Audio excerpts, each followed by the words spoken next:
Hello, adventurer. It's good to see you. You have made it to the morning grind. Welcome, welcome. It's the live stream at the beginning of the Geekverse, where we talk about all types of topics in geekdom, gaming, and fantasy, with an emphasis on being constructive and creating the things that we want to exist in the world. It's all on the grind, Sizemore. Can't be too fine, can't be too coarse. That's exactly right. There are a lot of adventures to be had today. Dungeons to explore and monsters to slay, and who knows what a random encounter might send our way. That's why we have to prepare, so settle in now for the morning grind with your favorite beverage in hand. Tea?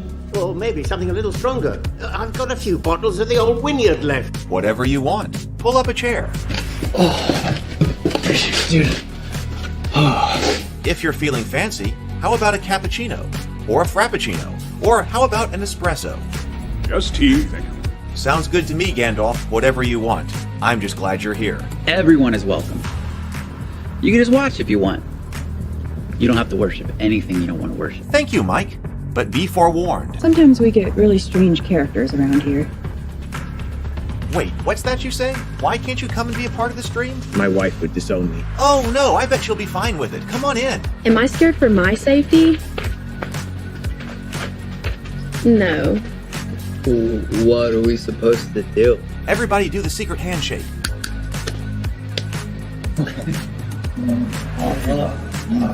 Secret cultist handshake. Oh, now do wizards who love each other. This, my friend, is a science. I still don't have gills, but it's fine. It's all on the grind, son. Can't be too fine, can't be too coarse. Dude, this would be a sick place to bring the band. Indeed it would be, Dave. It really would. I'm seeing more people coming in. Welcome. Glad to have you here. Oh, look, here's someone new. Is this the cultist meetup? Yes it is. Come to hang out? Please accept me. I have nothing else. Okay, we accept you. Everyone's welcome here. Brought some snacks. Well, that makes things even better. You want some coffee? I don't drink coffee. You sure? It's cultist coffee. What makes it cultist coffee? I'm a cultist and I'm drinking it. Oh. Then I'll have some. What exactly is going on here? I'm seeing more people coming in. Welcome. It's so great to have you. Oh, and look, here comes another stranger. Can we help you? Yes, fellow cultists. I could really use some food. Oh, yeah? Welcome. We have donuts. Oh, it's me. I'm glad I'm here. I'm sure you have a few questions for me, though. What's your name? Who do you work for? What god do you worship? Great questions, Rob. I'm Steve King, and I worship Nyarlathotep. No, not really. I'm just Heath, and I won't be worshiping anything this morning. But I will be your host. Welcome to the office. We're going to have a great time. I've got my coffee ready, because now it's time for the morning grind. If you could become a fish, that would be amazing. Then I could command you with my mental fish powers. Good morning, everyone. Welcome to my office. Welcome to my home. I'm Heath. Welcome to the morning grind. I'll be your host this morning. Put the microphone up a bit higher. I put everything away because I was actually trying to clear my desk, and it's actually been great, but it means I have to get everything back out again. So how's everybody doing? Hello, Stray. We got Stray here. James. Good morning, James. Good morning, Robert and Zero the Blade. Good morning. We got Stray here. Good morning. So I got last night, and hey, Sable. We got Sable Phoenix as well. Good morning. Please do, if you are here, I was going to say, please do subscribe to the channel and also hit the like button. Hitting the like button is important because I think that sometimes I was hearing people say that, well, gee, the show isn't showing up in my feed or anything like that anymore. So if you hit the like button, if you're here, well, of course, it helps the channel out and me out, but it also may mean that YouTube will put this out to people who are subscribed and who otherwise might want to enjoy the morning grind and be here, but just aren't seeing it. So please do hit the like button. That would be great. Yes, Jason. Hello, Jason. Jason. So I checked out the AI place yesterday. They do AI videos, not pictures. I checked out the AI place. Is that another the AI place? Uh, or is that a channel? Uh, let me know what that is and we'll take a look. So yes, so all right, what is going on here? So today I figured we would take a look at I was continuing to step through some of my workflow and methodology, trying to figure out how to use that, or how to nail down that workflow to actually try to create something with it. I was up early this morning. I was sitting here at my desk for 5 o'clock in the morning. 5 o'clock in the morning, and was getting things done just like I should. It's been a while, so I even posted that to the Discord server, which we can put up the Discord server link. The link is actually in the description down here, so the Discord link is in the description. I was going through that yesterday. I started yesterday going through Discord. I still have some messages to respond to. Stray, I saw I have to respond to your message. I started going through the Discord server and seeing what everybody was doing and responding there last night. Started from the bottom, working my way back up. And it was going through email as well. So last night I was trying to attack email and Discord. I didn't quite get done with it though. So there's still a few people I have not written back to yet, but I was working on it yesterday. So I'm going to try to try to do more of that this afternoon. So I'm going to try to get that. We'll get caught up. Oh, thank you, Stray. Stray already got the link. So there's the Discord server. I did make Stray and James Bacon are admin over there, so that may also help out. I'm going to try to get I'm going to try to get everything kind of cleaned up over there. Perhaps drop some of the channels that we don't use anymore, especially of shows that we don't really shoot anymore, to try to get everything a bit more cleaned up, because there are a lot of channels. And then invite some more people to it. And I know there's also some way to for onboarding people into a Discord server. I know that I've joined some when it said like, hey, so what exactly are you interested in, to kind of point you to the right channels. And I think that would be a great thing to set up over there. I just haven't figured that out yet. But I think we should do that and then invite more people to the server. But if you are here, please come on in. And we should keep up with the links that are posted or brought up on the Morning Grind. Put that in the Morning Grind server channel, in that channel. And then also things like Brianna, when Brianna had put together that PDF of her notes about dark, neutral, dark, good, whatever exactly it was, types of different kinds of characters on Table Talk. Well, we should put that on Table Talk, on the Table Talk channel as well. So also, let's see, and this one just got posted as well. Let's see. Table Talk. So tonight, we have a Table Talk tonight, actually. If you go over to Table Talk, and Stray just posted the Table Talk podcast channel, right? So if you go there, come over to the Table Talk channel. Please do subscribe. Tonight, we will be talking about Star Trek VI, The Undiscovered Country. We'll be doing part 2 on that. Doug and I went deep into The Undiscovered Country. That was like 3 weeks ago or 4 weeks ago. It's a little while ago. I figured this time, if this is a good day to come back to the topic. Oh, man. I was up early this morning. I took about a 30-minute nap before the Morning Grind here. And then we're going to be starting that at 7:00 p.m. tonight. So I hope you join us. I will be dual streaming it again over here on this channel as well, because we can take super chats over here on this channel. But also, please do watch over on the Table Talk channel, because that's where it'll be at its permanent home, and we need more viewership over there in order to be able to monetize that channel. But we'll be taking super chats over here. I'll turn it private on this channel soon after it closes. So if you need to watch on replay, it's going to be over there on the Table Talk channel. Yeah, it does. It does. We need to pare down the number of channels. I think so.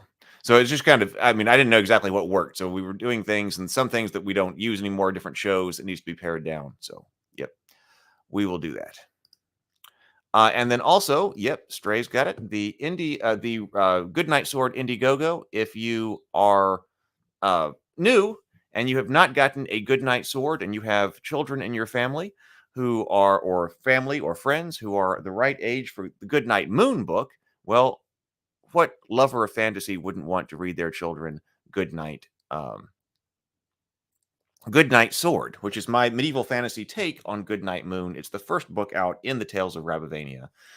And it is on Indiegogo right now. If you would like to get a copy, it will ship before Christmas. I believe I just put it up for one more week. So if you didn't get one, but would like to have one, and you want a hardback copy, get it on Indiegogo right there. All right. Oh, I need to pull up.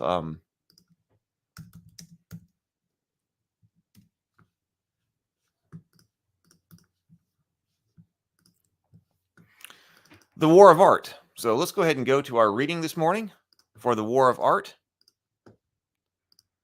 I've got it right here. This is The War of Art by Stephen Pressfield. Where is my drink? Oh, right here. I've got my drink this morning. This is Diet Mountain Dew. Oh, in the productivity section of the Raven Keep Discord, speaking of that, I was watching the videos that people posted last night about scientific methodologies for morning,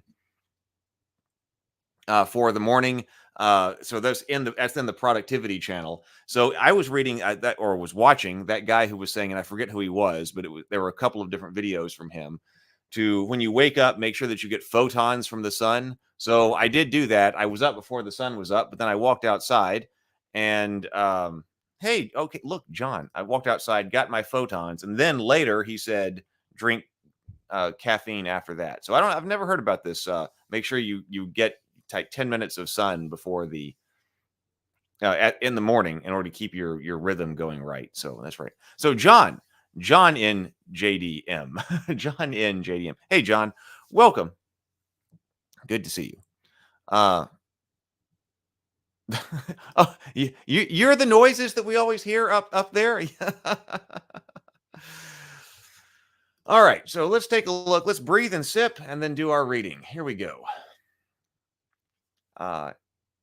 2 deep breaths, complete exhales, and then take a sip of your favorite beverage. Here we go.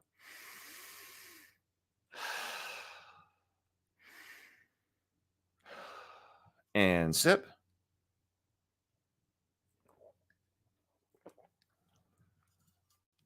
There we go. We did actually create a NaNoWriMo channel because it seems like a lot of people are participating in that. So we did create a NaNoWriMo channel. I've got a NaNoWriMo profile. I clicked the button to start to generate the project for this year. And Michelle in the Raven Keep Discord said that she would put together like a NaNoWriMo group, I guess, on the website. I don't know how that works. But my NaNoWriMo profile name is Heath R. If anyone wants to connect over there. I don't know how much I'll be putting over there, but I will try to track my word count over there. So I got to get ready for that. I'm still behind on getting ready for that. A professional endures diversity. I thought of that because this is talking about screenplay specs right here. A professional endures adversity. I had been in Tinseltown 5 years, had finished 9 screenplays on spec, none of which had sold. Finally, I got a meeting with a big producer. He kept taking phone calls, even as I pitched my stuff. He had one of those headset things, so he didn't even have to pick up a receiver. The calls came in, and he took them. Finally, one came that was personal. Would you mind, he asked, indicating the door. I need some privacy on this one. I exited. The door closed behind me. 10 minutes passed. I was standing out by the secretaries. 20 more minutes passed. Finally, the producer's door opened. He came out pulling on his jacket. Oh, I'm so sorry. He had forgotten all about me. I'm human. This hurt. I wasn't a kid either. I was in my 40s with a rap sheet of failure as long as your arm. The professional cannot let himself take humiliation personally. Humiliation, like rejection and criticism, is the external reflection of internal resistance. The professional endures adversity. He lets the bird shit splash down on his slicker, remembering that it comes clean with heavy-duty hosing. He himself, his creative center, cannot be buried, even beneath a mountain of guano. His core is bulletproof. Nothing can touch it unless he lets it. I saw a fat, happy old guy once in a Cadillac on the freeway. He had the AC going, Pointer Sisters on the CD, puffing on a stogie. His license plate, dues paid. The professional keeps his eye on the donut and not on the hole. He remembers himself it's better to be in the arena, getting stomped by the bull, than to be up in the stands or out in the parking lot. All right. Yes, so John is easier.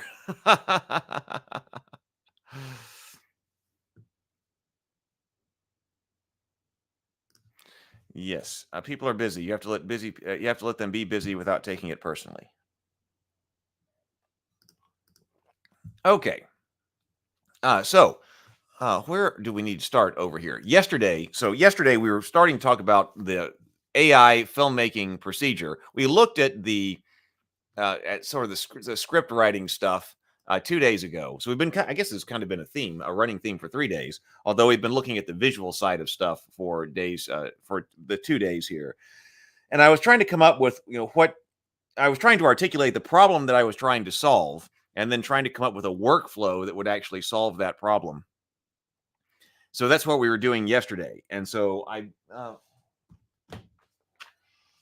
got some notes here. So right here. So we were looking at a workflow because I was trying to, we were also saying, where is here? If somebody said like, well, or there, where is there? If somebody says, hey, well, AI filmmaking or text to video or image to video, it's just not there yet. It's just not there yet. And we're like, well, where is there? Because I had been watching this for a while. Basically all year, trying to come up with when the right time is really to jump in to try to get things done. I had tried to get a few things done earlier, but I couldn't exactly do what I wanted to do. So there are two issues with being there, I think. Where is there? The first issue is how easy is it to do? So I can see a lot of people who are doing stuff who are very much on the cutting edge of AI filmmaking and AI tech. And have an experienced crew and are comfortable actually doing some custom scripting and custom coding and writing some custom tools to deal with the AI elements. And so that tells you where things are going and what you're going to be able to do, but it's not necessarily commercially packaged yet in a readily usable form. And why does that matter? Well, that matters because there's a lot of steps to do here. So I was looking here at what is the workflow. So actually the workflow starts with, if you want to do a video, the workflow starts with writing the script. So lots of us are writers here. So that's what we're doing. Now, some people will use AI for that, but my purpose has been to come up with visuals for the stories that I want to do in different worlds. Which we tried to do very manually years ago with Infinite Black, and it didn't work. It was too complicated. It took too much time. It wasn't necessarily too complicated. It was taking too much time. And we talked about that, how much time it takes to generate art for something like an RPG book. It can take so much time that it never gets done. My purpose is to create visuals for my stories for YouTube videos. So like lightly animated, narrated audiobooks, and then also be able to illustrate something like a world book. We haven't really talked about that. We've been focused on the film sides. This is more on that. But, step one is the script narration. The first step one is writing the script. Step two is getting the narration. Step three, it looks like we were doing image generation to go image to video. And I think right now we are going to have more control over the image generation than we are over the video generation. So one way to exert control over the video generation is to be able to provide an image that you've generated through some type of model. Now, I suppose we can wait another 4 or 5 months and we might have just as much control over video generation. But it seems like if you want more control over video generation, you need to pass it an image. So that's also like part of the initial directing is coming up with, all right, what are the images that are going to make up this film? Then we were passing the images to either Runway or Pika Labs. And so Pika Labs was down yesterday. It's up this morning, and I'll show you the results of what I was working with this morning to try to do some image generation. Although I was also looking at Moon Valley. Has anybody checked out Moon Valley lately? Moon Valley has got a lot of image to text to image. So it's possible that in a few more iterations of this, that the image generation is skipped and we go straight to the video generation. Although James was making an excellent point that if the purpose is to listen to something and have a visual on something as you are listening, if that's my purpose, then in some cases the stills, or what I was trying to do was like parallaxed stills, with a separate background and foreground that was kind of or lightly animated, that you foreground you could lightly animate, like I had done with the Goodnight Sword. But again, we'd done Goodnight Sword rather manually. It might actually be better in this situation to have more lightly animated stuff than and a little bit less movement than more movement. If you're trying to do a film more proper, then you're going to need more movement. You're going to probably need more consistency of character, and you're going to need more emotion. You're going to be able to need to be able to control that motion more if you're going to be directing it. But anyway, so I'm still experimenting with that. I've got to figure out exactly the right way, the right amount of visuals for the kinds of things that I'm trying to make. Right now, as a test, I'm trying to do a Kickstarter video for the Trial of St. Gabriel, which is the Christmas story that I'm trying to bring to Kickstarter to have out for Christmas. So once we've got something out of Pika Labs or Runway or whatever kind of video generator, maybe Moon Valley. In fact, I spent something generating in Moon Valley. We'll just have to see if I've got it. We're going to need to upscale it because right now I found out that Midjourney can upscale your images for HD size. That must be something new. I don't think I had that the last time I was working on it. But you can upscale it to actually greater than HD size. And so that might be enough. If you're just trying to scale, if you've got 1920 by 1080 and you've got that as your HD frame size, and then you've got just an HD video, 1920 by 1080, there's only so much that you can do with it. I punch in a little bit for YouTube videos and whatever, and you're probably fine. But if you're really trying to do something higher end, if it's 1920 by 1080, you can't really zoom in or anything else to it. That's going to be your video. So if that's your video size, then that's what you got to stick with. If you're just doing the videos, then it turns out that you can do if you're just doing the images and you're going to do the panning on an image, or maybe you're going to try to separate the background from the foreground and do some light animation, then you really need your image to be larger than HD size. And Midjourney does do that natively now, at least according to whatever plan I'm on. I can do an upscale, and then I can upscale again to either ×2 or ×4. So I can get a giant image from that. So if all we're doing is lightly animating still images, probably no need to go to an upscaler. Midjourney does that natively. The reason I'm going to an upscaler right now is because the video generators don't generate HD or larger than HD if you actually want to be able to edit them inside a nonlinear editor. So what if you've got the video generated in Pika or Runway, then you're going to need to send that to another AI upscaler, an AI that's dedicated for that, in order to get a HD size or larger video of that.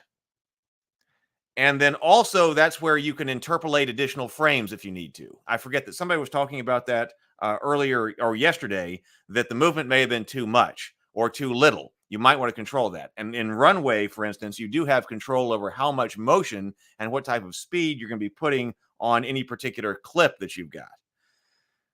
But that was a little bit crude. I mean, there's a slider there, so you've got some options, but it's a little bit crude.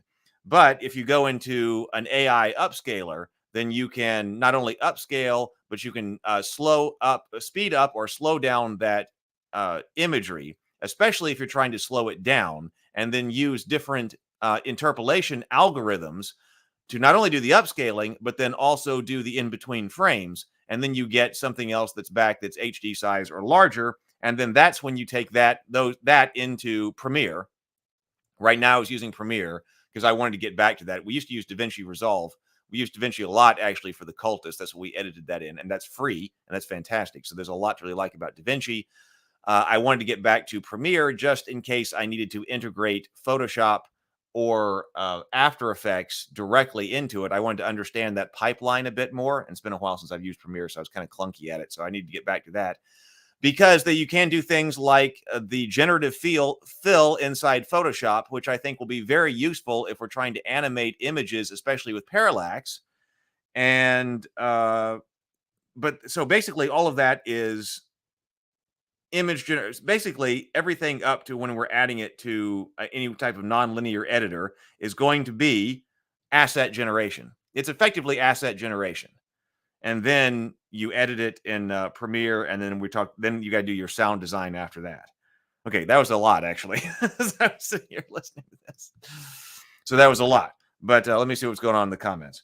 But so that's 1, 2, 3, 4, 5, 6, 7. And the reason that I was articulating that anyway is because if when you're talking about, hey, is something there yet? Part of that needs to be that this is easy to do, because that's a lot of steps. If you're just trying to do one, then okay, I mean, if there's just one that you really, really need, okay, then fine. You can fight through a lot for one. But if you want to do like a YouTube channel start with 10, then 25, then 50 videos about a particular world, I can't spend weeks trying to get one out. There needs to be a certain amount of time that this needs to be done, which means that it needs to be more at a commercial kind of level that facilitates the workflow that gets these things done. So that's part of being there. Is this there yet? Is it actually usable for more than just one-off or experimental or proof of concept types of things? And then is it there yet? You could talk about in terms of what is actually being produced as far as video generation goes. But then again, if you look at early movies, man, they were pretty weird. So if you just want to do like an AI film, then you can generate assets and be like, what is it? What can it do? What's its style right now? What can I get out? And then use that right there in order to get into it. And then, to use those as your assets. That's what they were doing. Like when I think it was Linkin Park that was doing the dedicated music video. Very morphy, psychedelic kind of style. Gee, that was only a few months ago, but that was the type of style that AI video generators could do. But they just adopted it, and it worked perfectly for a music video of that style. So there we go. Let's see. Hey, Phaser Wrist. Welcome. Asks Heath, have you read Stomping Kittens? Just curious. It's an awesome plot book for writers that's helped me a lot. I have not. I have never heard of that one. Let me make a note of that one. Stomping Kittens. Thank you for the recommendation.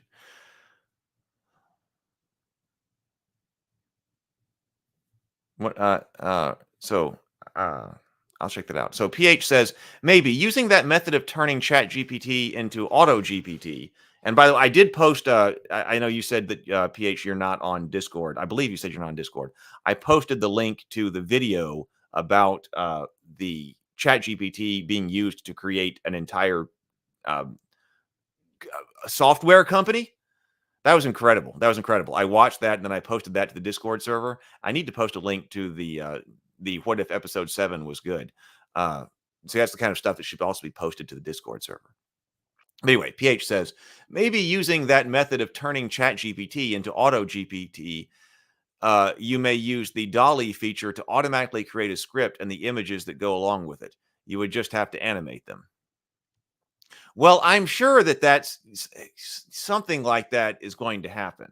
We talked about what creative element are you seeing for a person?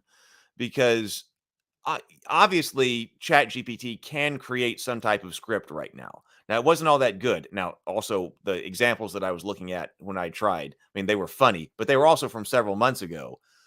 The plot dot AI was better, but it took a lot of work to get there. Still not great, but it was better. But I am sure that if you chain all this together, I mean, I'm having to chain a lot of different systems together in order to make this work, because it's not just, like we said, Bob Iger writing in a Chat GPT, hey, give me the next Marvel movie. And all of a sudden the perfect Marvel movie, appears. That's not what's happening. But I am sure that you could chain all of this together with AI, with a core AI theme, and do completely AI generated stuff. Have ChatGPT write something, have something look at the ChatGPT, then evaluate what type of imagery needs to be on the screen for that. Have that prompted, send those prompts to Dolly. Yeah, if you've got Auto GPT like you're talking about, that's bouncing everything together, automatically creating the script and the images. But it could be images, but it could also be text to video, and just have the AI come up with a prompt that generates the video that goes with the script, and then probably hack it together. I don't know what you'd have right now. Somebody's probably tried that. And then you would have a completely AI generated movie. I guess that's what people are afraid is going to take over. But on the other hand, we've been talking about how do we use these tools in order to get the kinds of things done that we want to get done. I mean, there's no way that, like, if we did that, there's no way that all of a sudden Theophany or the Rabavania movie would appear, because it's got to be driven by me, because that's what's in my head. I'm trying to get what's in my head out into the world, and that's been very difficult, right? I've been around the world, it seems like, for years, trying to figure out how to get my kinds of stuff done, and I'm excited about this because it seems like we're finally getting to this possibility, where it's actually might be possible in some practical way. Hey, Andrew, good morning. Good morning. Yes, is this type of stuff? Well, I'm still working my way through it too. So this is, I have just been diving in to really try to get using it now. And I should have brought this up on the screen before, but I'll bring it up on the screen. Yes. Moon Valley is like Midjourney or Leonardo, right? Yes. It is. We can bring that up. Sable says, looks like Stomping Kittens has a NaNoWriMo novel generator. Oh, well, let me know. My post-production workers love you. Well, thank you. Thank you very much. I've used it. It works. It's a pretty easy formula for NaNoWriMo. I think that part of the book is free on the author's blog, actually. So what you're saying, Heath, is that you're planning on ways to use efficiency to overcome resistance. Well, kind of, yeah. Yes. I mentioned this yesterday, or maybe it was the day before, or whatever. But over the past several years, one of the things that I've done is come up with procedures and processes, documented them, got them going, and then you handed them to other people. Now, over the past 2 years, I tried to do that with Ravenkeep when I was first trying to get it started, but we didn't get going fast enough. But now I'm still trying that again. That I haven't found the procedures that need to be implemented in an efficient way to generate what we're trying to. So, but I might have it. I'm excited about it for this. For a lot of reasons, because at one time I was thinking, do I need to build a studio? Now I'd have to that requires money, but I was thinking, okay, well, what would you do if you wanted to generate films and such? And I was like, well, one thing that you could do is you just build a studio, but then you have to keep that studio working all the time. So what you would have the people there, because you got to have people there, and they can't be sporadically there. If you're going to have the entire team to go from pre-production to production to post-production, that team has to be there all the time. So they got to have constant work coming down the pipeline. And what you got to have is a process that you're running through, like scripts coming in all the time, going out to YouTube videos or whatever. But that's a big deal. That was a big deal. But that was even 3 years ago that I was thinking about that. They're like, God, how would you really do this? Well, is it going to have to be a studio that's set up physically? But over the past 2 days, as I've been going through this kind of process, I'm going, maybe it could all be a virtual kind of studio. Maybe that kind of idea, going back to the beginning, that was a very early thought of mine. That was actually a thought of mine, a studio like that produced films. Going back to when I left the university, that was a long time ago now. But a theme that Brianna and I have been talking about is going back to the beginnings of our ideas we got away from our ideas, and then we're kind of going back to the beginning, which is why I wrote the Christmas story, because that was the first story that I had thought of with Warrior Angels back in 10th grade, and it's never gotten out. So I went back, and that's why I'm trying to get it to Kickstarter. But this is actually a return kind of an idea to the studio idea, but it needs to be virtual. I can't, after going through what I have been going through over the past 2 days, I can't really see going out and shooting a bunch of stuff physically for my needs anymore. Like, it just seems to be something that needs to be completely embraced digitally. Let's see. Okay, so James says, I think you're 100% correct in identifying what there means. If I'm mowing the lawn and someone tells me it looks good, I can reply with thank you, but it's not there yet. This is easy to intuit. Yeah, what does that mean exactly? Oh, thank you. Phaser Wrist says, Heath, you have such a broadcast voice. You should do commercials. Thank you. Stray says, if we keep going this way, AI movies are going to be more like musical instruments. More like a musical instrument than a program. They're going to be more like a musical instrument than a program.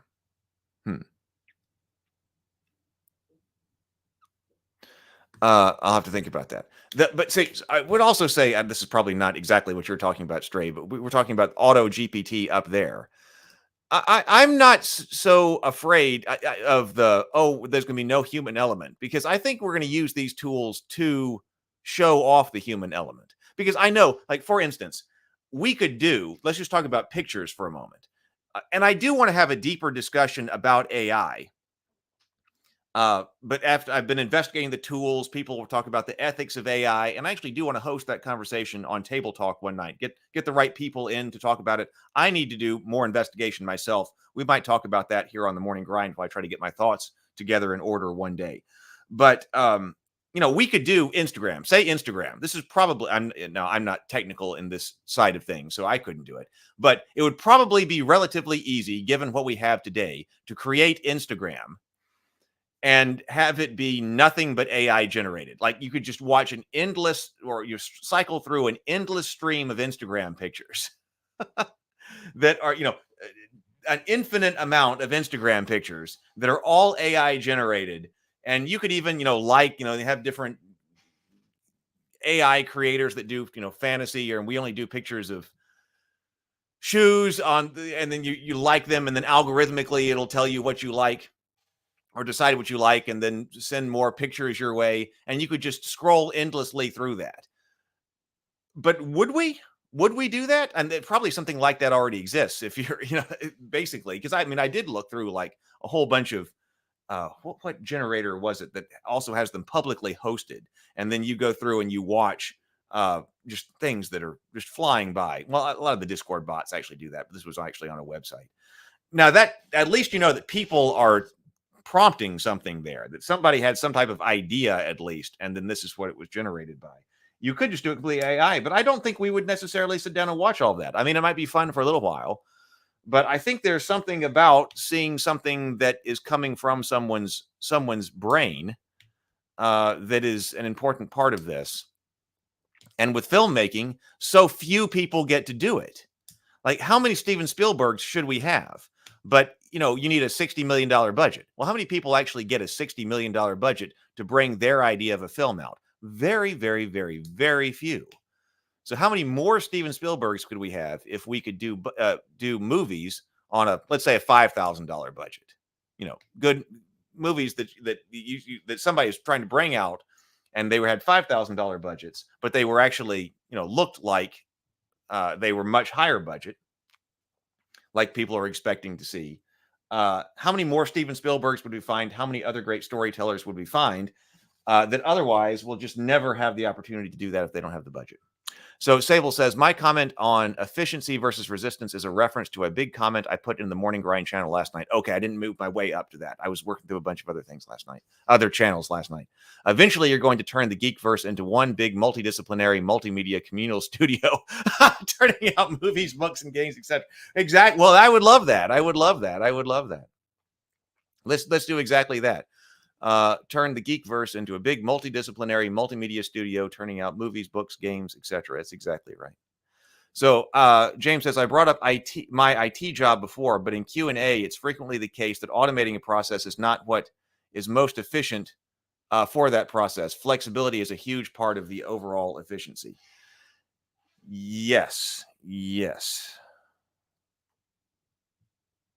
But yeah, I guess my point here is that if let's say we want to do that, and this was actually kind of an idea that Brianna had when we were trying to get actually making films or making short webisodes or something like that, and it's such a big deal.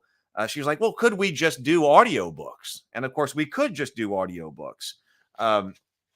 But what you need, but then you can. I would have loved to be able to add imagery to them, which is what I'm talking about here.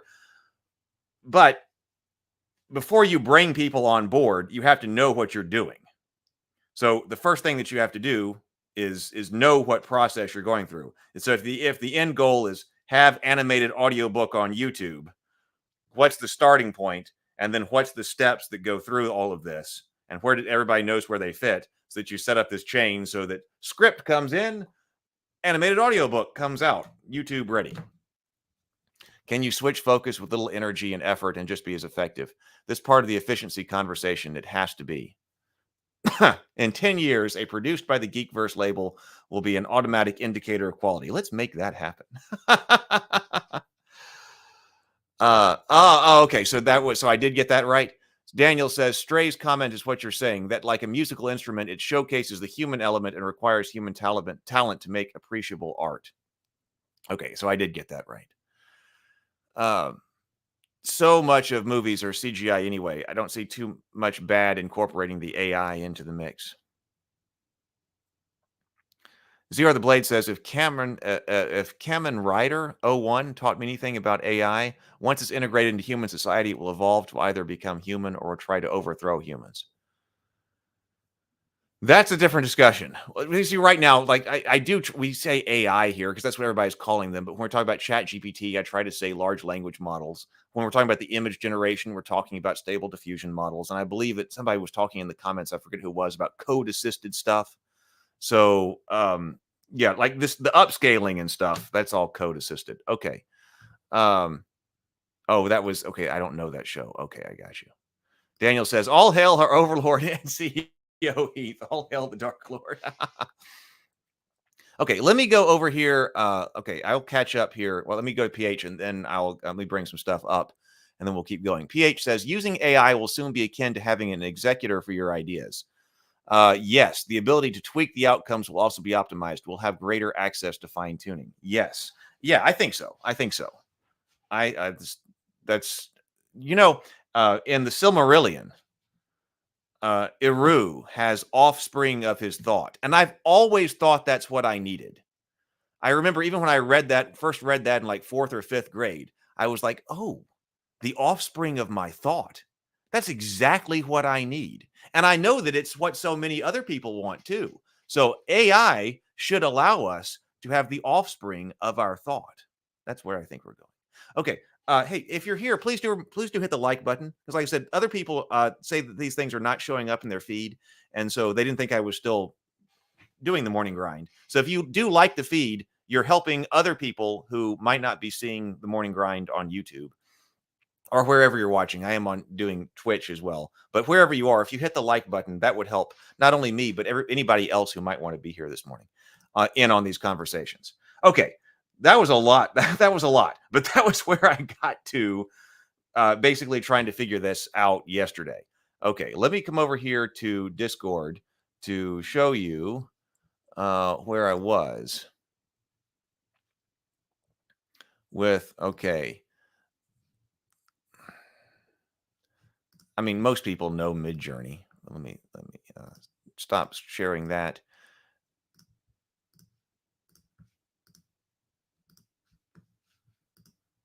It's weird to say. I guess there's nothing really all that impressive about Midjourney anymore because even though it's pretty freaking incredible, and other diffusion models.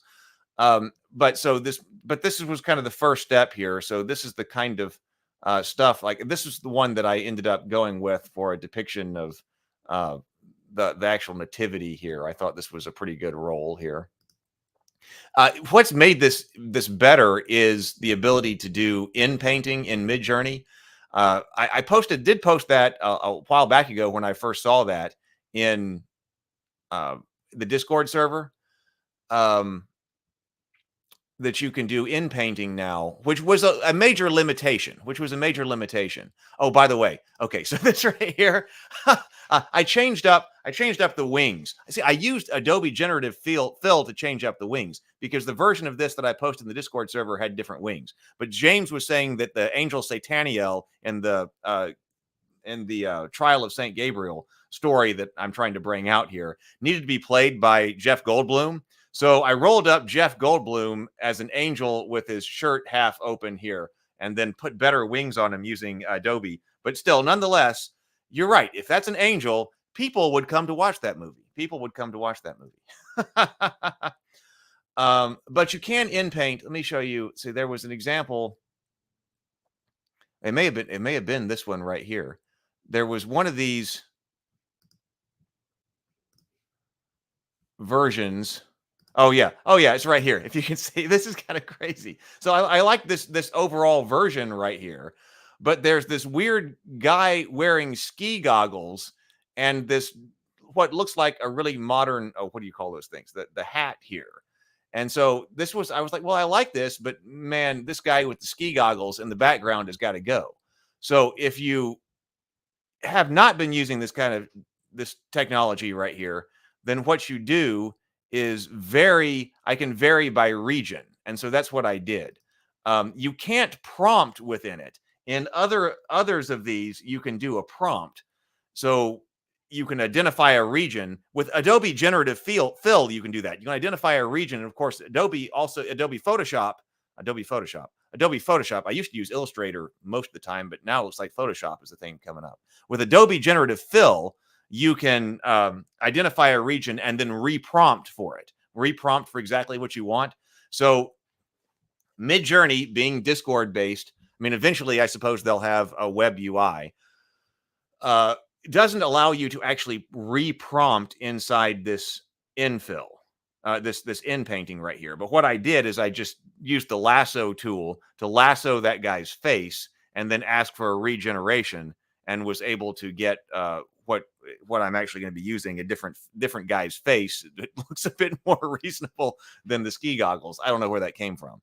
But that was a limit several months ago with Midjourney that all of the open source models, which are fantastic, but then again, see, they're not really commercial ready because they'll let you do whatever. And if you're really, really deep into the weeds of the diffusion models, man, you can do some amazing stuff. Look up stuff about ControlNet online, like to really be able to pose your characters and have a lot more control over your diffusion models. All of that can be done. And that's also why I knew people were talking about, oh man, the hands don't work. Well, I knew a long time ago the hands are going to work because the hands were working. They just weren't working in some of the most easy to use commercial models yet. But people who were down in the weeds had gotten all that solved. So being able to do in painting inside Midjourney, even if you can't reprompt, is still huge. But anyway, so I rolled up some images that I thought would go in here. So once you've got the images, then I was going over to Pika. So here I am over here in Pika, and here's what I was trying to do. I think I can upscale these. Let me zoom in, upscale. I've got upscale on the mind. Let me go over here to the comments and see what people are saying here. Virtual intelligence are virtual agencies. A lot. I don't know a whole lot about anime, so I need to watch some eventually. But I see people doing anime stuff in the videos I had been watching. So a lot of people are using this to create anime. I love a lot of the ideas in Mass Effect, and that's one of the most original and applicable, I think. Too many science fiction just has dumb computers and full on general AI and no spectrum in between. Well, so am I right now. Like I'm still trying to get all that figured out. and I've got well, okay, so on that subject, wait a minute. Actually, on exactly that subject, I have got something that theoretically media. Okay, so this is Pika. Okay. Yeah. So we can talk about that very subject of prompting. I got something that will help us out on that. I've got something to help us out on that because I'm still working on that too. What exactly are the best prompts? Because Robert in the comments yesterday was talking about garbage in, garbage out. It's all about the prompting. So yes, that's important. Yeah, James says, I mean, I certainly can't paint something like that. Yeah, but I mean, I can't either, and that's why I don't consider like I would never post that and say, "Hey, I'm an AI artist." Now, other people are going to think differently about that, and we could have a discussion about what exactly it means to be an AI artist, and maybe that's the kind of thing that we could talk about on Table Talk one night. But like, I wouldn't bill myself as the artist for any of these. Like, if I were assembling the film, I think I would definitely be the filmmaker, and I'm definitely the art director because actually, the same kind of tasks that I'm doing are art directing tasks. If I were talking to another person, like that part, because I've done art direction before for other projects. So that's it's art direction, but you're just talking to or you're prompting the diffusion model. You know, when I was thinking about different ways, trying to get what I want to get done over the past many years, I've investigated many different, like what skills am I going to have to learn? And man, in order to do what I'm trying to do, which I don't think is all that big a deal, but it actually is. It's like trying to get it done. You could use a whole bunch of skills. Like I looked at 3D modeling. Like, am I going to have to learn digital painting? You know, I primarily consider myself a writer and then the producer. But the writer and the producer, I was like, am I going to have to learn digital painting in order to paint this all myself? Or am I going to have to learn 3D modeling? Am I going to have to learn Blender? Am I going to have to learn, you know, and at times I would do deep dives into like, okay, or After Effects. Like, what do I really have to learn here? And, you know, all of that is its own world. You know, getting them to manifest all in one person to actually make something coherent and be able to produce 1,000 videos using that technique is just impossible. Now we might have something where it's kind of possible. Now, can you tell it to use a specific medium or combination? Oil on canvas, gesso on plaster? That's something I've never tried to prompt when I was exploring these types of programs. Yes, you can. You can. Like I was prompting, this was generated. I had done several things in the style of Rembrandt, painting in the style of Rembrandt. It probably got a little bit mixed here because I was going cinematic painting in the style of Rembrandt. I want this particular story to be illustrated in something like Rembrandt. I'm seeing that. So I was trying that. I don't know this reference. Oh, Jeff Goldberg. Yes. Aha. Got you. Phaser Rift says, Heath, I'm a new subber. Only found your channel a few days ago. I'm so glad. Do you have a regular live stream schedule and stuff so I know when to make sure to catch them? I'm on Eastern time. Yes, I stream at 9:30 a.m. Sometimes we don't get started until about 9:35 or 9:40. I'm trying to get better on that too. But 9:30 a.m. Central Time, 7 days a week. Now it's and I let people know in the Discord server if I'm for some reason I can't make it in the morning. Some mornings I just can't make myself do it. But the morning grind is 9:30 a.m. Central Time, 7 days a week. And then we also stream Tuesdays and trying to stream Thursday nights for the Table Talk discussions. And so Table Talk does have its own channel now, but for the moment, I do need to keep simultaneously streaming on both. So tonight we're doing Star Trek 6. We talk on Table Talk. We talk about movies and TV and games and talk with creators. So yeah, so it's great to have you. 10:30 a.m. Eastern. Okay, so here we go. Back over here. This might be an epic stream. And I got my meeting with Brianna this afternoon, and then I got ready for the stream tonight. This is Tuesday, right? I can't believe it's already Tuesday. I got to get this. I got to get this video finished so I can get this Kickstarter up. But okay, so with Pika, we said there were two different ways to do things. There is just a raw animate. You say \animate and then throw it a picture and it animates it for you. So here is, I just said \animate, issued the command to animate, and gave it that one of the angels here flying through the heavens, and it generated that. And I think that's pretty good. I mean, when you're talking about, hey, are we there yet?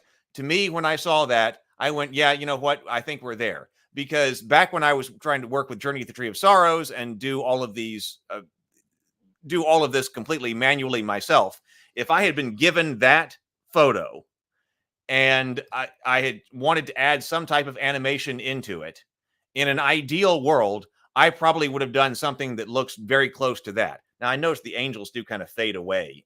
They appear and then, or they fly and then disappear a little bit.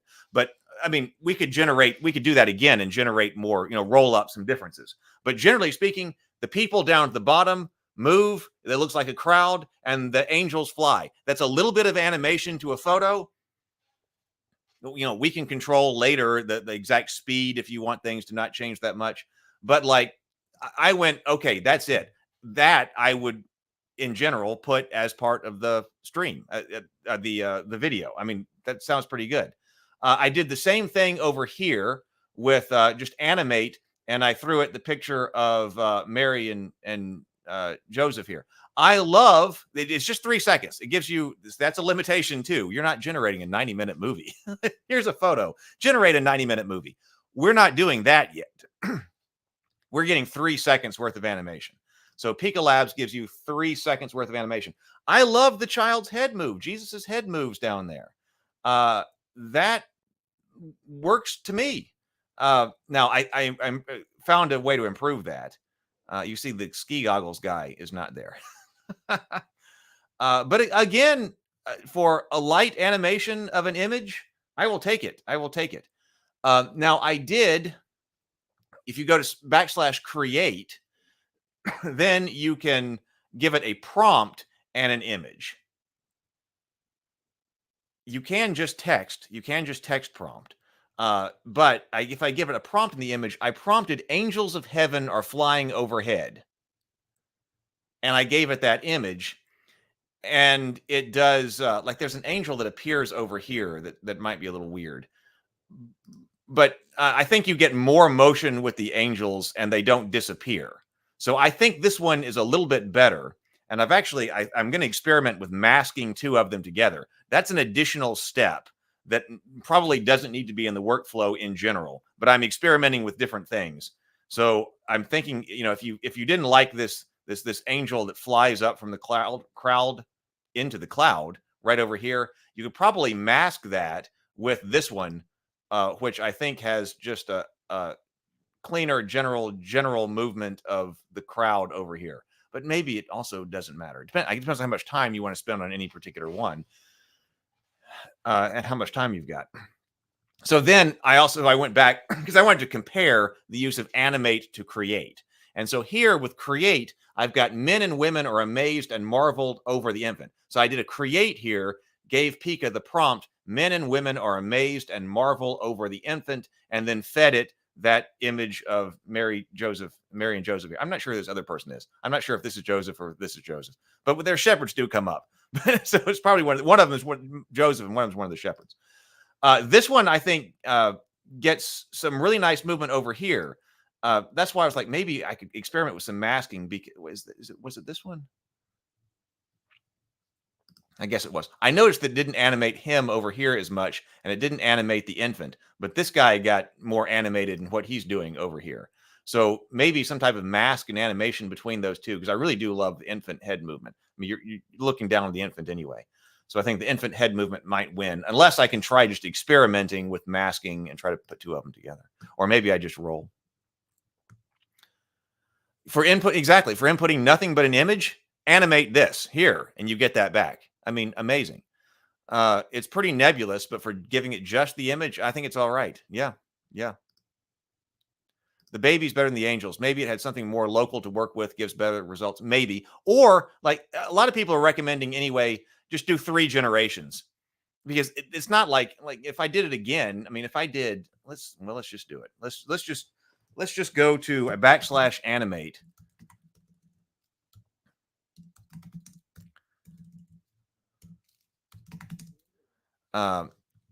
Basic command here, and let me throw on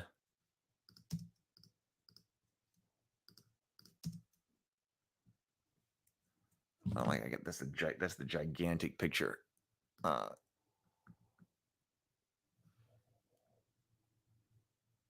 48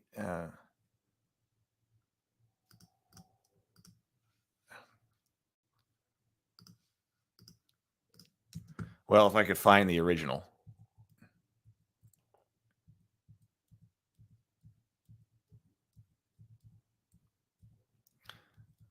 Well, fine. We'll just upload this one. Okay. So here's that again. I'm just going to say /animate, and I'm going to throw it on. If you're wondering what the prompt was for that one, well, I don't have the entire thing, but this was painting in the style of Rembrandt of an army of men angels. I had to specify men angels, and often had to do negative prompts for women because I didn't want the women angels. But we'll see what that one generates. It's probably best to roll up. The procedure probably should be to roll up about 3 of them and see which one you like. Like I said, I want to get this. I'm doing this for the purpose. I'm using the Kickstarter video as an excuse to try to learn all of this and figure out what the process is. But this is still learning the process. This one right here, I've got this. They talk about a bit nebulous. These are supposed to be angels down here, like an army of angels. So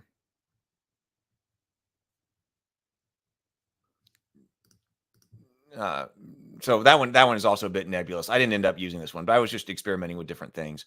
I wanted a nebula. I wanted a rolling nebula. So I had these different nebula images, and I told it just animate. Okay. But I didn't think these worked quite as well. So I got this purple nebula that's supposed to be like God's throne room. And I had a few different images like that. And so I tried just animate, and I didn't get a whole lot. There wasn't a whole lot in here to animate. But I also tried prompting a nebula of clouds rolling and swirling. A nebula of clouds rolling and swirling clouds. Oh, I got clouds in there twice. I found it's best to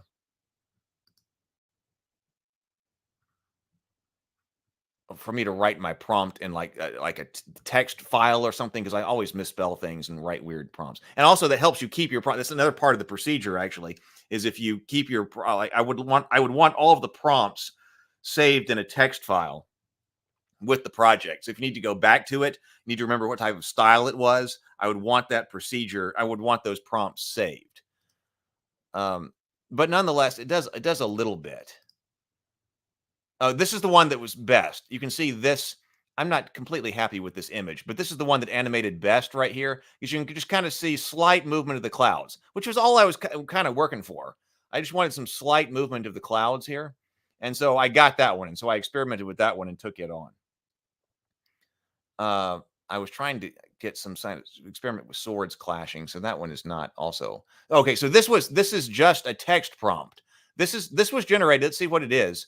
I did not use a image here. I said, well, can we just skip right to the text prompting? So I misspelled cinematic badly right here. So, but I was trying to get a close-up cinematic view of 2 sword blades crashing together in a fight. Behind them is the bright sky of heaven. And I got that. I didn't exactly get what I was looking for there. Now, once I got cinematic spelled correctly, I got a better look here. But that is still not what I'm looking for. So we're still going to we might still have some ways to go, at least here in Pika, for text to video prompting. But nonetheless, that did work. I mean, you've got video here. These are not exactly sword blades. Some of the kind of, well, it's some kind of blade. Anyway, okay, so here is our new generation of the angels still vanish. It still wants to make the angels vanish. But actually, that one is actually pretty good.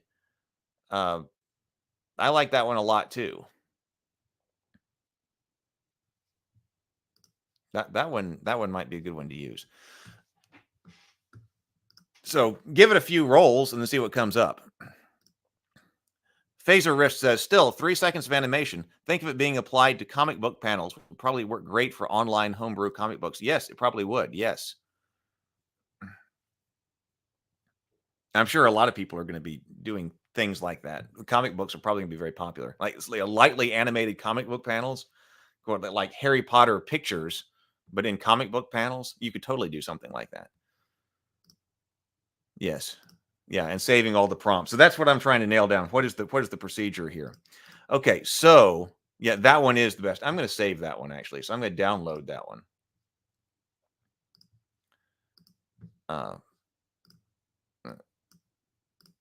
I'm download that one. So I might end up using that one. Let me go ahead and stick it in my folder so I don't lose it.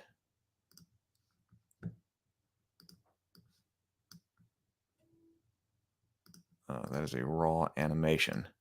So I got raw images. I'm also trying to come up with like what's the folder structure for all of this, because what are all of your assets that you're generating? So using this technique, you're generating images, then you're generating raw animations, but the animations, they still have to have things done to them before they can be used. So for instance, I just downloaded that one, and let me show you. Let me. So it's 3 seconds, and it's 1024 by 578. So it's not HD. So Pika, now I'm maybe in 6 months we'll be able to upscale here and be able to get HD or larger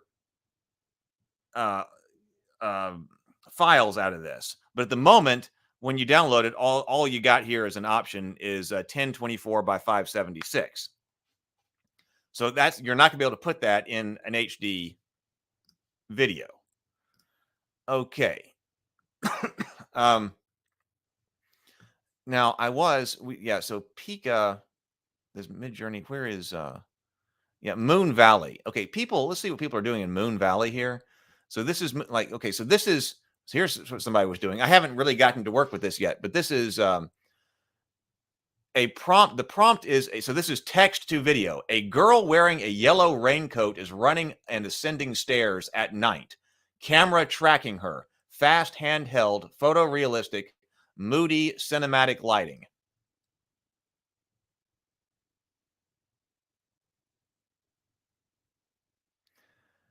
People have said that people run, it kind of generates people running like they run in dreams, or like you run in dreams. But so that's 5 seconds. You get 5 seconds of video here in Moon Valley. Moon Valley will generate more than the 3 or 4 seconds that Runway and Pika will. But that's pretty impressive. When I think about where we were with text to video generation 6 months ago, like, you could actually do something with that. What is this? Summer fashion show, beautiful woman, runway model, full body with garments inspired by summer, with volume, professional photo shoot, symmetrical, 8K resolution, photorealistic masterpiece. So some people try to like put the words in here. I don't know whether we don't know really what Moon Valley takes. So people were playing with all kinds of things. I know you can get into like an arcane incantation about your prompt. Masterpiece, professional photography, lighting. Let's see what this is. Well, okay, looks like a runway model. That's some pretty weird. Inspired by summer, so I guess that's why it gave her a flower. So, but this is all text. Wow, that's good. Text to video. I'm gonna have to figure out Moon Valley and see if it can generate some things directly for us. I don't know what their resolution is. Well, I'll just download this one and see what its resolution is. So if I download something from Moon Valley,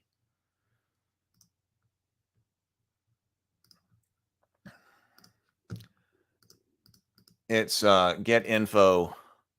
It is that one is 1184 by 672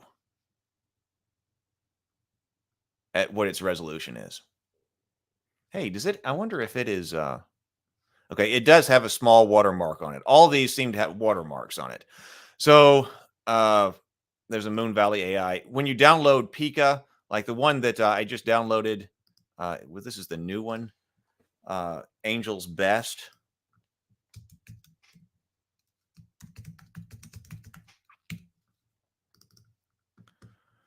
So it's low resolution and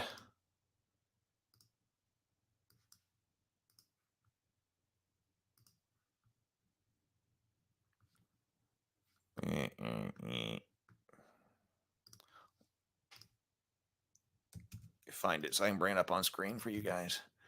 It's low resolution. And it does have the Pika Labs logo on it. And you have to get permit. You have to, in order to remove the logo from Pika Labs, you've got to submit your work to them, and they have to deem you worthy of being able to get watermark free videos. That's pretty cool. I mean, we did that in no time reading right here.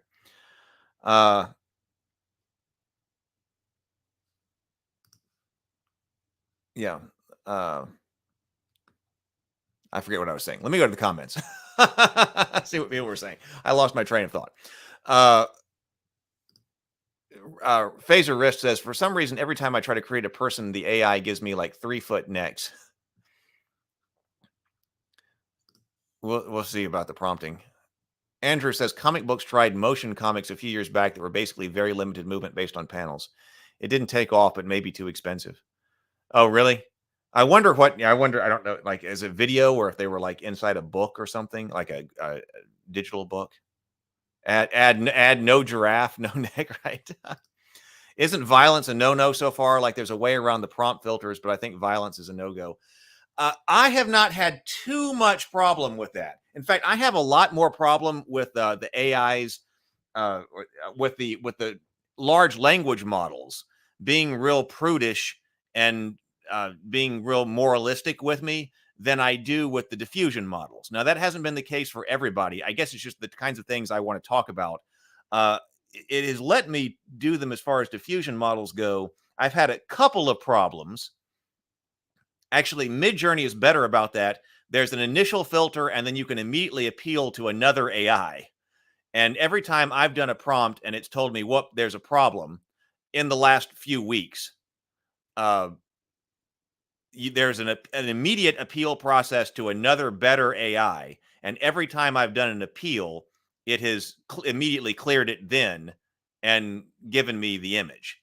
I forget what most of them. I was trying to do the Massacre of the Innocents, where Herod's soldiers are coming into Bethlehem and are trying to do the Massacre of the Innocents.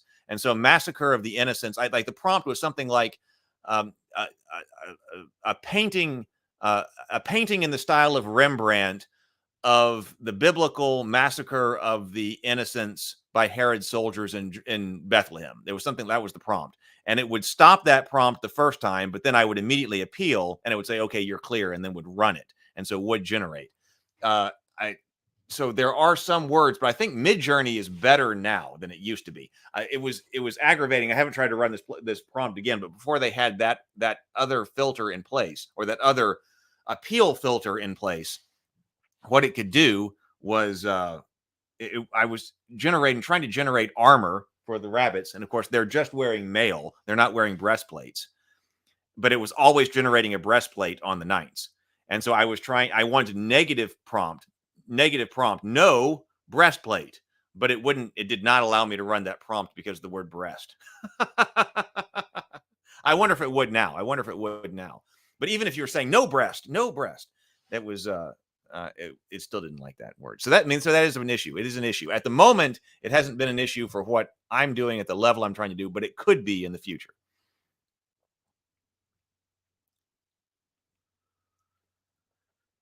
Let's see.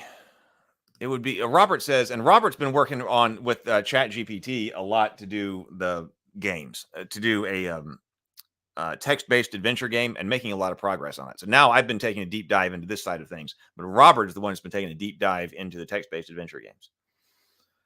It would be cool to use the game's narrative to compose images and animations every turn. That'd be sick. Yeah, well, yeah, it would be.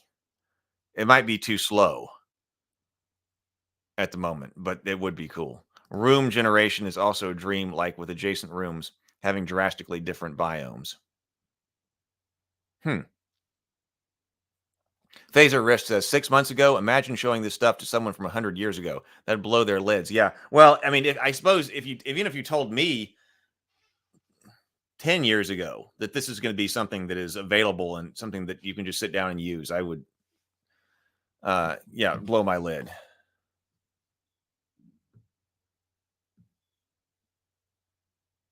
Limbs phasing in and out of existence is the hallmark of AI animation here. Yeah.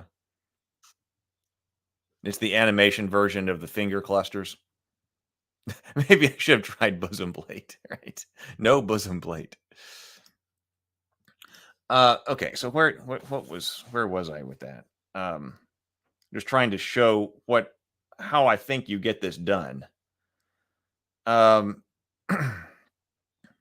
So the issue after that is that I'm sitting here with these real low resolution clips, which could be fine for whatever you're doing. Like, this is the only purpose. That's not bad. It's purpose specific. So if you're just trying to do like an animated GIF or something like that, then the resolution is probably fine. You can just run with it. So that's probably great. On the other hand, if it's not, then you're gonna have to do something else. So I was trying to figure out what is it that people do. So what is our next step here? Oh wait. So there's that. But let's go back to Pika, because Phaser Wrist was actually specifically talking about prompting, and I've meant to look at this myself before we go on to the upscaling. Like, you can get this from Theoretically Media. I love the Theoretically Media is a YouTube channel. If you look up Theoretically Media, he's one of the ones that I've been following to know about the current state of AI image and video generation. And he put together a PDF here of some of what we know about prompting in Pika. So just as an example, you get this Theoretically Media right here, YouTube at Theoretically Media, and also Twitter right here. So check him out. And he was like getting started, basic generation with getting started with Pika. But prompting in Pika, when it comes to text prompting, there's no single style or right or wrong way to do it. But generally, prompts follow a similar structure. So this is what he's saying about this. Medium, style, scene, action, modulate parameters. So he's saying that's the kind of the order which you should go, which I think I did write that down. Style, shot. No, for something else. No, that's for Gen 2. Style, shot, subject, action, setting, lighting. For Gen 2 and Runway, people are recommending saying the style, then the shot, then the subject, then the action, then the setting, then the lighting. I suppose as we go, this is going to become even less important in these different types of orders. But these are the types of things that Pika takes. So medium, for example, cinematic film, 3D animation, 2D animation, etc. Style, action film, drama, or style by some type of filmmaker. Scene, who is your subject? Where are they located? Action, what is happening in the shot? Talking, walking, etc. Modulate, are there external effects like rain or fog? And the parameters, details to follow. We'll look down here. So for instance, this is just a PDF, so it's not the video, but this right here is the prompt is cinematic, medium shot, crime film, a man wearing a black suit in a New York diner drinking coffee, 1960s aesthetic. So that's the kind of prompt that gets you that. Over here, cinematic scene, dramatic film, close up, a young fisherman on a boat, looks longingly at the woman he loves, smiling, rain falling. Okay, so that gives you this right here in 3 seconds. And he does recommend re-rolling it a few times. Take a number of re-rolls and prompt adjustments to get a good results. Let's see. So shot descriptions. So here are some different called shots that have been known to work in Pika, which is nice. Like, you're talking about directing it and being an art director, but also kind of like directing it. Like, if you're trying to articulate a shot, extreme wide shot, long shot, full shot, zoom shot, dolly shot, helicopter shot, focus pull, shallow focus. So it seems to understand a lot.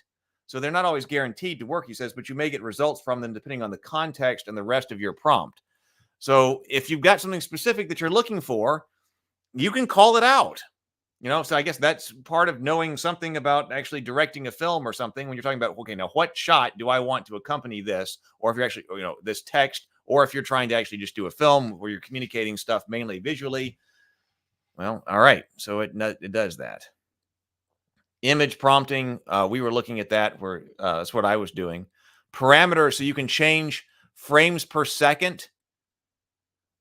You can change the frames per second. You can change the motion parameter for the amount of motion inside. We're talking about that. The guidance scale, for adjusting the guidance scale, the higher, the more related to text the text accepts. Numbers recommended between 8 to 24. The more related to the text accepts. I'm not exactly sure what that is. Negative prompting, of course, is -neg.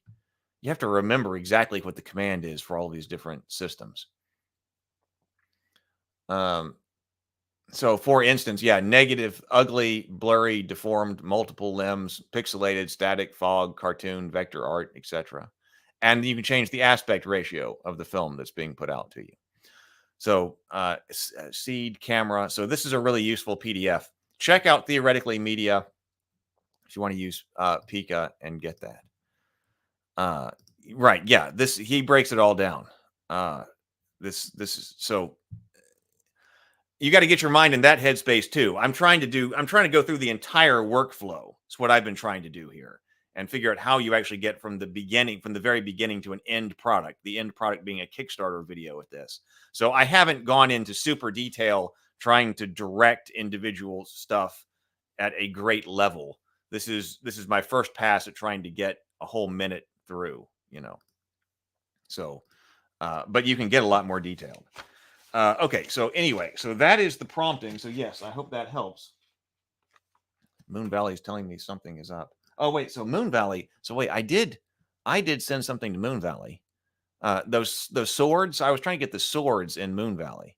Yeah, wait, so where's mine?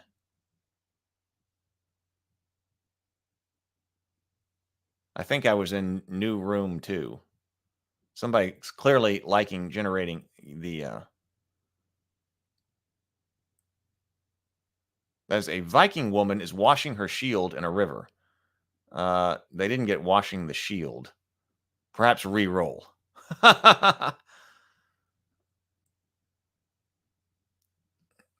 Paratrooper, realistic lighting.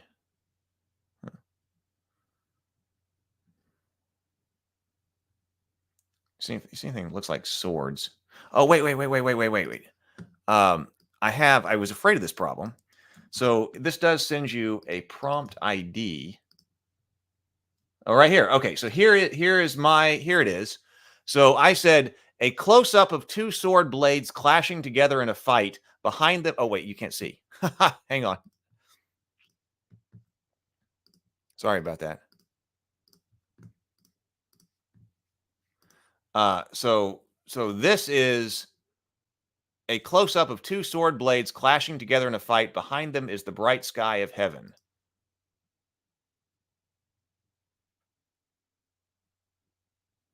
Huh. That's not exactly what I was going for. Now, like I said, re-roll. It's like you might as well, re-roll it. But I would say that did much better than Pika. And when I said basically the same thing to Pika, we got that weird thing that was not a sword. And I don't know what this is. This is clearly not a sword too.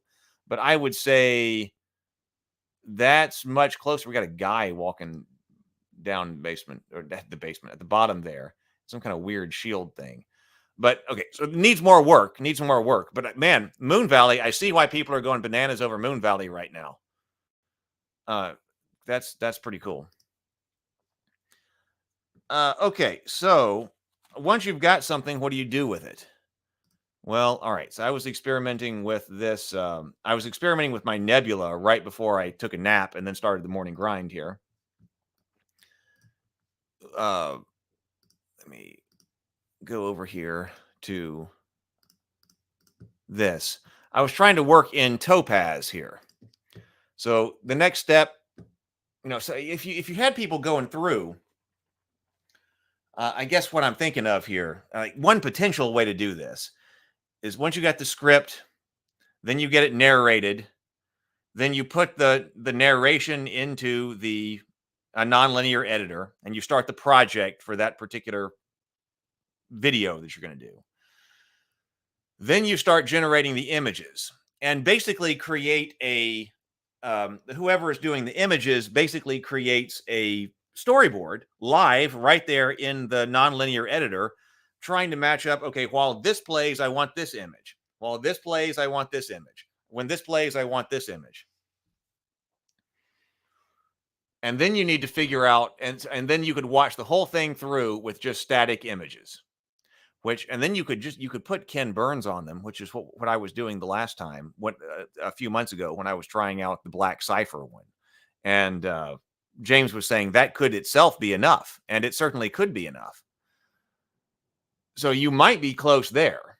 But then if you want to add in some animation, you could watch the whole thing through with static images and then say, okay, what do I want to change up about this? Is Ken Burns going to be enough, or do I need to do, are there certain ones that I want to emphasize with more animation or whatever, and then send all of those images out so you get an approval of that static thing. Like, all right, that's it. Those are the images. We like everything, the way things look, the way the characters look, the way the settings look. That would all be that. Then you would then work with each individual image to come back with whatever animation needs to be there, and then exactly where that needs to sit in the nonlinear editor, and then start blending them together, I guess, with crossfades and such. So you'd have the images, then you'd have the raw animations, but then if it's going to be HD, you got to go to an upscaler. And you can upscale natively, like I said, if you're just doing flat images, if you're just doing 2D images and you need to be HD size, Midjourney, and I'm sure, so I guess other image generators now, but Midjourney, we confirmed, will upscale to greater than HD size. So you could just use, if you're just doing static and just need static, you can go right from that. But if you need video at the moment, our video editors do not produce HD images, HD video. But crazily, we also have the ability to upscale standard definition or less video into HD video, which sounds like something, all of this sounds like something that should not be possible. all of this sounds like magic. But, like I said, working with rasters when I'm doing like raster data analysis, how can you add more data to a raster? Once the data is collected, the data is just what you got. Well, what you need in an artistic sense when you're operating with rasters is to generate it with an AI. So that's what I did here. So I was experimenting with this Topaz video AI, and you bring in a video. So my video here is that light animation of the nebula, because I just wanted this as some kind of background, but I want the nebula to move. You can see that. But the issue was that we have 3 seconds worth of nebula, and it moves kind of fast. We have 3 seconds of low resolution video of the nebula moving faster than I want the nebula to move. I need high resolution video of this nebula moving slower.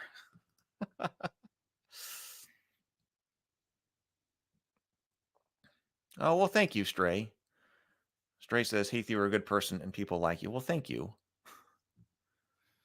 You are too. You're a huge help here, Stray. You're a major part of this community. I really appreciate everything you're doing. Sable says upscaling is ridiculous. It is. It frequently is magic. Tech wizards and their electricity, right? Electricity. What are we doing with? Listen, you give us electricity, and then look what we have here. Sable says it's almost like that scene in Blade Runner where he's rebuilding the scene from the photograph. Oh yeah. Man, it's been a while. I need to rewatch. That's another one I really need to rewatch. But yes, it is. It is. This is the 3D modeling was so difficult. To me, we're trying to get into it fresh because I was like, I was really looking into things like Blender at one time, and I've taken a lot of Blender tutorials, but I would have to rethink a whole bunch of it. remember a whole bunch of it. But I was like, okay, this is what's going to allow me to create the things I want to create. You know, the 3D modeling in Blender. You can do, you know, I mean, you can make whole movies in Blender. But man, it's not easy. That's more than one skill set. That's trying to build out everything in Blender. This allows you to skip all of that because people are doing like, if the purpose is like, for instance, I need a castle on a hill and I need the castle to look like this and I want to push into the castle because I'm trying to do an establishing shot or something. I only need what's going to be on the screen. I mean, it's fantastic and fun to model this whole castle and do all of that. Now, the best people do model only what actually needs to be on screen and their techniques for that and such. But it's still constructing this whole 3D model and then all of the light rigging and all of this. And whoa, it never got done because it's still too much. But now you see people creating the scenes. We can do depth mapping with this.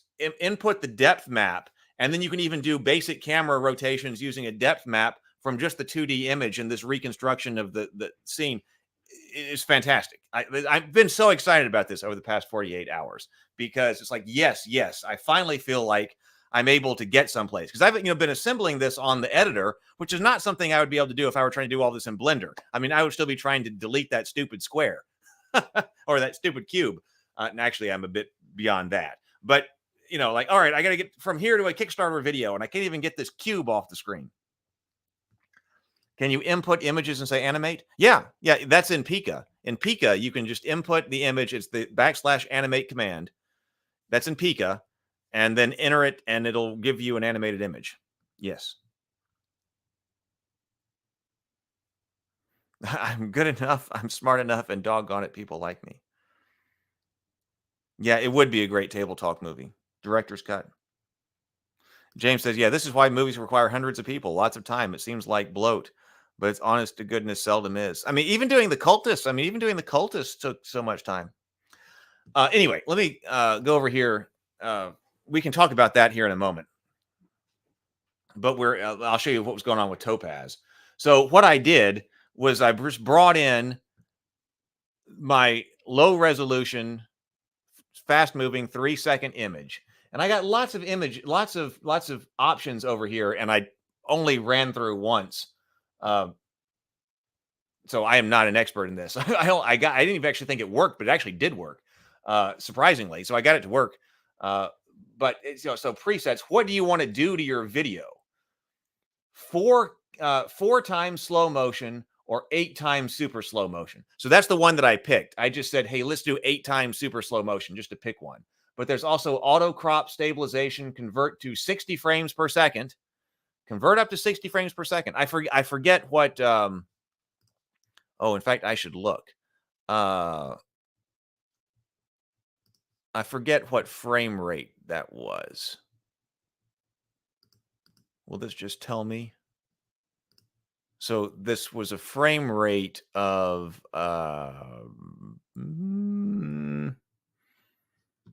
I don't immediately see it.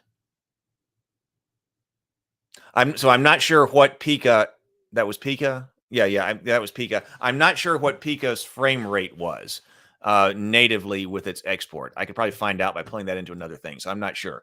But one of the things that it does, like Runway does, so I was reading was, or hearing or whatever, however I found this out, was it will export at like 24 frames per second, but it only changes every 3 frames. So you'll have a frame and then 2 duplicate frames, and then you'll move to the next frame.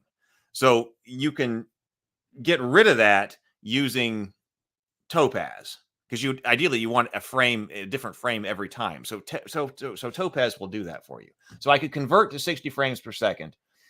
Deinterlace footage and upscale to HD, upscale to 4K, or upscale to 4K and convert to 60 frames per second, or upscale to HD resolution. So I did 8K super slow motion. But then I specifically changed it someplace else, because those were the presets. But then, it actually tells me right here. So it was 24 frames per second. So that was 24 frames per second. I don't know if every one of them were different or not. I'll have to check that out on Pika. But if they weren't, this should have fixed it for me. But I said, I want a 8 times super slow resolution, and I want to output that at HD size, 1920 by 1080. Okay. And at 24 frames per second, which was the original. I got stabilization options. I got frame interpolation options right here with different AI models for interpolating the different frames. And I did say that if there are duplicate frames in here with a sensitivity of 10, remove the duplicate frames and replace it with a frame interpolation according to this particular model. And that's basically all I did. And I said, give me an MP4 according to, basic encoding or whatever. Give it to me. And so what did it do? So if you go through this with Topaz, now this also has a watermark on it. Let me remove this. Present a new video file. I'll show you what the output was. It's this one right here. And at first, I didn't think it was moving. I was like, okay, wait a minute. I must not have had something. Now we got the Topaz logo because I bought this. I'm just on the free trial, seeing if it's checking out the workflow. But I was like, oh, it didn't work. But no, I did ask for super slow motion. So if I scrub through here, oh no, it is. So the animation is in there, and it did exactly what I asked for. Actually, I've got an HD size, super slow motion of this nebula moving. Now I could speed it up later in a nonlinear editor, but that's pretty incredible. I mean, that worked. So now I've generated that asset, and this asset can go into the nonlinear editor. So impressive. That's the first asset that I passed all the way through this procedure. Admittedly, it still has that gigantic watermark on it, but the whole process worked. And so now that's just a piece that goes into editing like any other editing is done. And then would have to go to sound design and things like that, which right now I'm sure that's coming to also add some type of suitable sound effect to this. I'm sure it is coming. But that passed all the way through that, and that gets me to that asset, which can go into the editor. Yeah, I think so too. I mean, I think that's pretty incredible. I mean, I am sure that I have looked at using other special effects software. Like, how do you generate a nebula? I'm sure that kind of stuff is also all over YouTube. How do you generate a nebula using Photoshop? There's probably space and stars and nebulas. I mean, that stuff is all over YouTube, right? And probably I've looked at these kinds of things in the past, like, oh, I need to learn how to use Photoshop. Oh, look, how do you generate a nebula? But in far less time than that, I went from the idea to a usable minus the watermark, usable asset to put into an editor or a film. So there we go. Right now, you put it into another animation tool, another AI tool, and tell it to remove the watermark, right? It's step after step after step after step after step. So yeah, I got to finish this video. But I basically have gone through it. So that's the process that would require in order to go through here. And one of the original inspirations for doing the cultists and what we were trying to do is because I wanted, with the film script, I wanted to have a script. I wanted to have, of course, you need a pitch deck, and then I wanted to have some type of the sizzle reel that shows what this could look like, which is not long, but it's got to look good. In order to make a sizzle reel, it's got to look good. And I was like, well, but I'm not a filmmaker, not yet. So what do I have to do? Well, so what I did was I did Dinner and a Board Game. That was the first one, trying to figure out how to go through the whole process, establishing the process of getting a show done. So I did Dinner and a Board Game, and I was like, all right, now it's time to do scripted shows. And so we did the Cultist season 1, which, by the way, is not up right now, but I got to move that over to its own channel as well. That's coming soon. People have asked. I saw that in the comments. Season 1 is going to be re-uploaded to its own dedicated YouTube channel, dedicated cultist channel.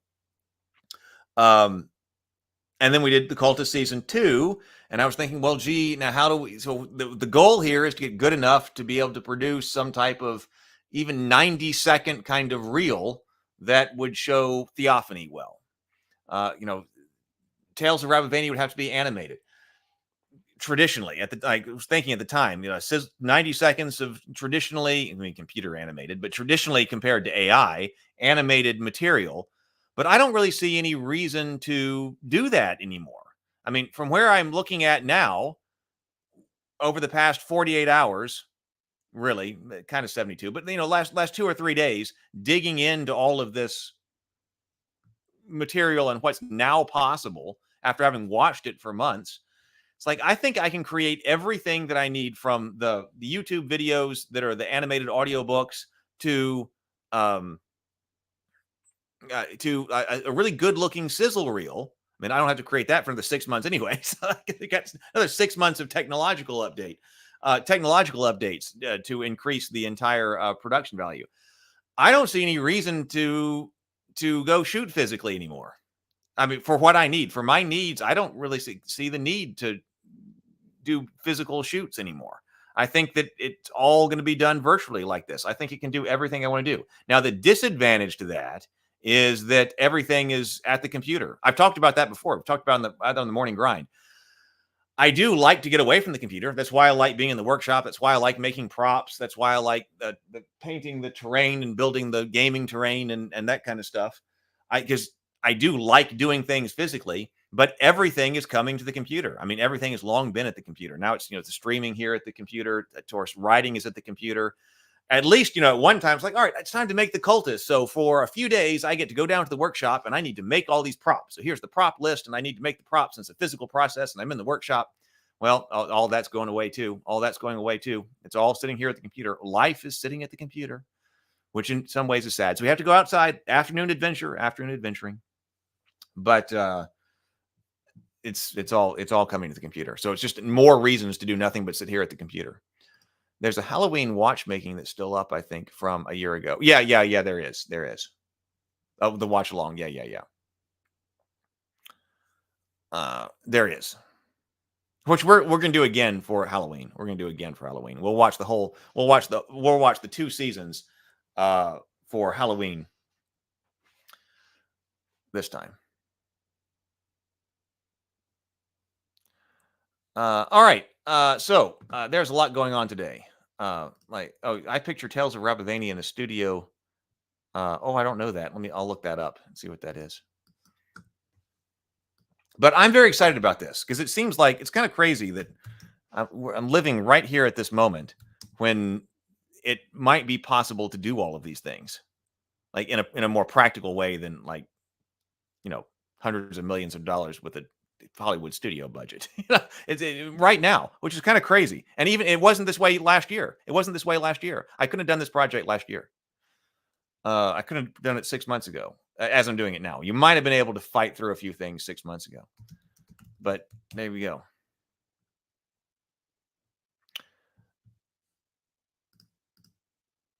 Oh. Like what was in The Hobbit.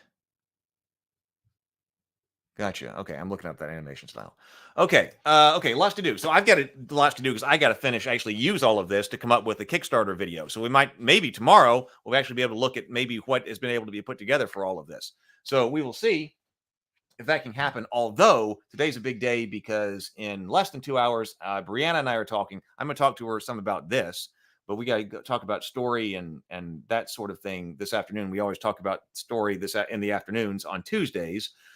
So we got to talk about this, talk about that. I'll talk about this with her. And then we got to be here at 7 o'clock tonight for our discussion of Star Trek 6. Oh, and Sable, I need to message you. So that's 7 o'clock tonight. And I probably need to watch the director's commentary on Star Trek 6 and make sure that I have all of my notes ready to go. So anybody. Oh, it's pronounced Ghibli, not Ghibli. Okay, I would not have known that. I didn't know what this was. Yeah, Studio Ghibli. All right. Please do like the stream, everybody. And I would love to see everybody tonight. Also, if you're watching the show here on replay, I really appreciate you too. Please do like the stream. It's great to have you here live and on replay, however it is that you watch. I hope you enjoyed it. I hope you were inspired. I hope you're inspired to do stuff. I'm feeling really good. So I will see everybody tonight. Until then, go be creative, be constructive, and grind on. Later.